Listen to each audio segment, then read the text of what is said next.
Vidyasri Subramaniam thought for the டே.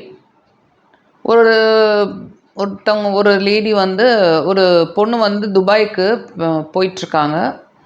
போகிற வழியில் அவங்க பிளேனை வந்து போர்ட் பண்ணும்போது இவங்க இப்போ பக்கத்து சீட்டில் உட்கார வேண்டிய இன்னொரு லேடி, ஒரு கொஞ்சம் வயசான லேடி வந்திருக்காங்க. வந்தோடனே அவங்க வந்து அவங்க லக்கேஜை மேலே போடுறதுக்கு ரொம்ப எஃபர்ட் எடுத்திருக்காங்க, ட்ரை பண்ணியிருக்காங்க. அப்போ இந்த பொண்ணை பார்த்து ஹெல்ப் கேட்டிருக்காங்க. அப்போ இந்த பொண்ணு வந்து ரொம்ப குட்டையாக இருந்தனால இந்த பொண்ணுனால் தூக்கி வைக்க முடியலன்னு சொல்லிட்டு அப்புறம் பார்த்தா ஒரு சீட்டு தாண்டி ஒரு பெரிய டால் ஜென்டில்மேன் வந்து மேலே தூக்கி வச்சுருக்காரு. மேலே தூக்கி வச்சோடனே இவங்க 2 பேரும் துபாய் ஃப்ளைட்டில் ரொம்ப ஜாலியாக பேசிட்டு ஒருத்தர் ரொம்ப பிரியமாக பேசிகிட்ருக்காங்க. ரொம்ப பிரியமாக பேசுகிறோன்னே இந்த பொண்ணுக்கும் ஒரே சந்தோஷம். ஓகே, நல்லா பேசுகிறாங்க அப்படின்னு சொல்லிட்டு ரொம்ப ரொம்ப சந்தோஷமாக அப்படியே ரொம்ப அந்யோன்யமாக பேசிகிட்ருக்காங்க. பேசிகிட்டு இருக்கும்போது திடீர்னு வந்து இந்த பக்கத்தில் சீட்டில் அந்த பெரியம்மா வந்து பயங்கரமான வயிற்று வலின்னு சொல்லிட்டு அழுக ஆரம்பிச்சிடறாங்க.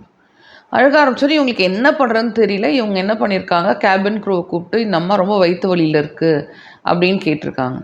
அப்புறம் இந்த அம்மா வந்து என்ன பண்ணியிருக்குன்னா, அவங்க வந்து பேசும்போது இந்த பொண்ணோட கையை பிடிச்சிக்கிட்டு, அப்பா என்னால் வயிற்று வலி தாங்க முடியலையே, மை டாட்டர் அப்படின்னு சொல்லியிருக்காங்க. ஸோ இந்த கேபின் க்ரூ நினச்சிட்டாங்க இவங்க 2 பேரும் ரொம்ப சொந்தமாட்டிருக்குது அப்படின்னு நினச்சிட்டாங்க.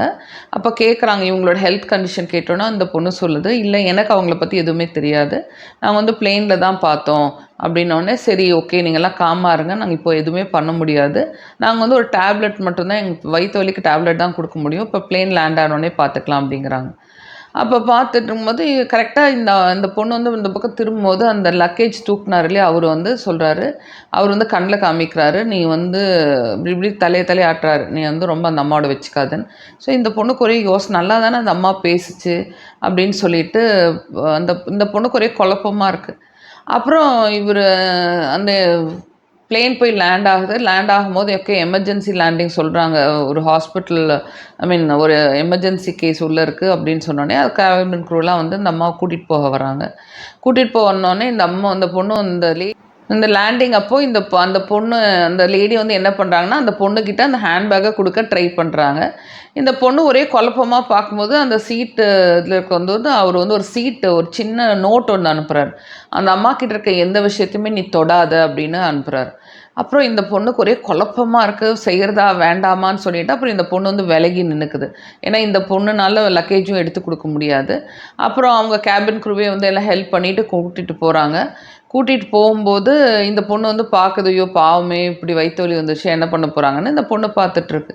அப்புறம் திருப்பி வந்து அந்த பக்கத்தில் 2 சீட் தள்ளி இருக்கிறவங்க வந்து நீ எதுவுமே கண்டுக்காத, நீ பாட்டுக்கும் வேலையை பாரு, நீ கிளம்பி போயிட்டே இரு, உன்னோட திங்ஸ்லாம் எடுத்துகிட்டு நீ போயிட்டே இருன்னு சொன்னோன்னே இந்த பொண்ணு அப்படியே ஓகே மெல்லமாக பிளெயினில் இறங்கி போக ஆரம்பித்தோடனே கரெக்டாக பார்த்தீங்கன்னா இந்த லேடி வந்து தள்ளிட்டு இருந்தவங்க இந்த லேடி வந்து என்ன பண்ணுது, திடீர்னு எந்திரிச்சு ஓட ஆரம்பிச்சிருச்சான்.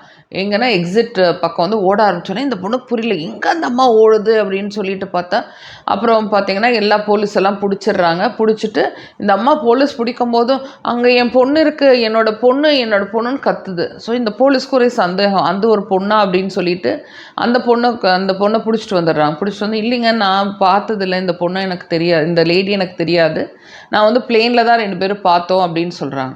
அவங்க வந்து நம்ப மாட்டேனோடனே சரி ஒரு டெஸ்ட் பண்ணலான்னு சொல்லிட்டு இந்த பொண்ணோட பாஸ்போர்ட் எடுத்து அந்த அம்மாவை கேட்குறாங்க, ஓகே இந்த பொண்ணுக்கு என்ன பேர் அப்படின்னு கேட்குறாங்க. அந்த அம்மா பேர் சொல்லிடுது, ஆனால் அட்ரஸ் எல்லாம் கேட்குறாங்க, மற்ற வேற பேர்ட்ஸ்லாம் கேட்டோன்னா அவருக்கு அந்த அம்மாவுக்கு தெரியல. நல்ல வேலை பிளெயினில் வந்து இந்த பொண்ணு வந்து எல்லாமே ஒரு ஃப்ரெண்ட்லியாக பேசுகிறேன்னு எதுவும் வளரி கொட்டாமல் அதெல்லாம் ஒன்றும் சொல்லலை.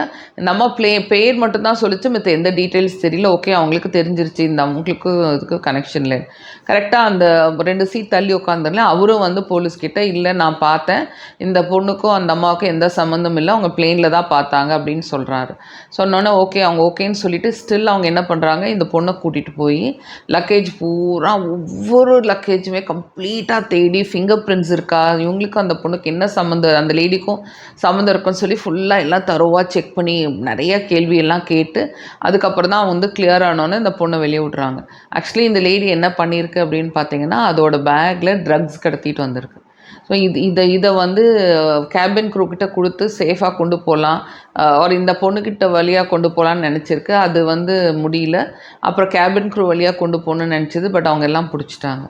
இந்த கதையில் என்ன இருக்குது அப்படின்னு பார்த்தீங்கன்னா, நம்ம வந்து ஃபஸ்ட்டு வந்து எல்லாத்தையும் நல்லவங்களா நம்பக்கூடாதுங்கிற ஒரு விஷயம் இருக்குது.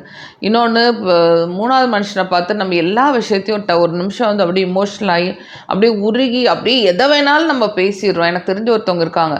யார் பார்த்தாலும் ரொம்ப ஃப்ரெண்ட்லியாக இருப்பாங்க, ரொம்ப கேஷுவலாக பேசுவாங்க, ரொம்ப க்ளோஸாக பேசிடுவாங்க. ஸோ இது வந்து ஆபத்தான விஷயம். இப்போ வந்து இருக்கிற காலம் வந்து ரொம்ப நீங்கள் நினைக்கிற மாதிரி ஒரு ரொம்ப நல்ல காலம்னு சொல்ல முடியாது. கொஞ்சம் உஷாராக இருக்க வேண்டிய காலகட்டம். அதனால் நம்ம ரொம்ப கேர்ஃபுல்லாக தான் பேசணும். அப்புறம் முக்கியமாக நம்ம வெளியே ட்ராவல் பண்ணும்போது யாராச்சும் பேக் கொடுக்குறாங்க, இது வச்சுருங்க, பெட்டி கொடுக்குறாங்க, இதை கொஞ்ச நேரம் தூக்கிட்டு போங்க, இல்லை என்னோடய லக்கேஜ் ஜாஸ்தியாக இருக்குது, உங்கள் லக்கேஜோட சேர்த்து போட்டுக்கிறோம், இல்லை நான் ஃப்ரீயாக தான் போகிறேன், உங்களோட லக்கேஜ் எக்ஸ்ட்ரா தான் என்னோட பேரில் போட்டுக்கலாம். இந்த மாதிரி எந்த விதமான ரிஸ்க்கும் எடுக்காதீங்க. முடிஞ்ச அளவுக்கு உங்களோட பேக்கேஜ் எல்லாமே ஃபுல்லாக சீல்டாக இருக்கணும், உங்கள் ஜிப்பெல்லாம் க்ளோஸ்டாக இருக்கணும். ஏன்னா அவங்க சிலவங்க வந்து என்ன பண்ணுவாங்கன்னா, உங்கள் ஜிப்புக்குள்ளே அழுங்காமல் வந்து ஏதாவது ஒரு தேவையில்லாத சப்ஸ்டன்ஸ் வந்து உள்ளே வந்து துணிச்சு விட்ருவாங்க. இதை வந்து உங்களை வந்து நீங்கள் கிளாரிஃபை பண்ணுறதோ, நீங்கள் வந்து உங்களை வந்து நிரபராதின்னு பண்ணுறதுக்கெல்லாம் பல நாள் ஆகும். ஒரு பயங்கர மென்டல் ட்ராமா போயிடுவோம். நமக்கு இது என்னன்னே தெரியாமல் மாட்டிக்குவோம். ஸோ இப்போ இருக்கிற காலகட்டத்துக்கு தகுந்த மாதிரி நம்ம வந்து உஷாராக இருக்கணும். உஷாராக இல்லை, நான் இன்னசென்ட்டுன்னு சொல்லிட்டு ப்ரூவ் பண்ணுறது ரொம்ப ரொம்ப கஷ்டம். ஏன்னா நம்மளை மாட்டி விடுறவங்க அவங்க பல ஆங்கிளில் நம்மளை நோட் பண்ணுறாங்க, பல ஆங்கிள் நம்மகிட்ட இந்த விஷயத்தை எடுத்துக்கிறாங்க. முக்கியமாக லூஸ் டாக் பேசாதீங்க. 3வது மனுஷங்கிட்ட எதை வேணாலும் எப்படி வேணாலும் உங்கள் பர்சனல் விஷயத்தை இமோஷ்னலாகி பேசாதீங்க. ஓகே.